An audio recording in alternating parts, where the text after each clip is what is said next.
અંકલેશ્વરના પાનોલી ઓવરબ્રિજ નજીક આગની ઘટના સામે આવી છે। બ્રિજ નજીક આગની ઘટના બની છે। અંકલેશ્વરના પાનોલી ઓવરબ્રિજની આ ઘટના, જ્યાં સ્ક્રેપ ગોડાઉનમાં કેમિકલ વેસ્ટના કારણે આગ લાગી। દ્રશ્યો આપ જોઈ રહ્યા છો। આ આગને કારણે ધુમાડાના ગોટે ગોટા આકાશમાં ઉડતા જોવા મળી રહ્યા છે। બે ફાયર ફાઇટરો આગ પર કાબુ મેળવવાનો પ્રયાસ કર્યો છે।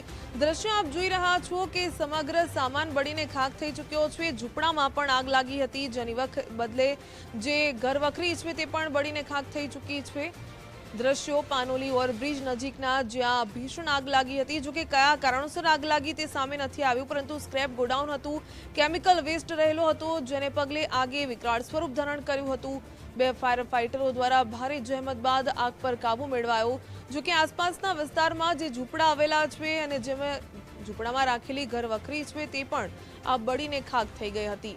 દ્રશ્યો આપ જોઈ રહ્યા છો અંકલેશ્વરના પાનોલીના આ દ્રશ્યો, જ્યાં ભીષણ આગ લાગી હતી। જો કે કયા કારણોસર આગ લાગી તે સામે નથી આવ્યું, પરંતુ સ્ક્રેપનું ગોડાઉન હતું અને કેમિકલ વેસ્ટ રહેલો હતો, તેમાં અચાનક આગ ભભૂકી ઉઠી હતી અને આગની ચપેટમાં ઝૂંપડાઓ આવી ગયા હતા અને ઝૂંપડાઓમાં રહેલો જે ઘરવખરીનો સામાન છે તે સંપૂર્ણપણે બળીને ખાખ થયો।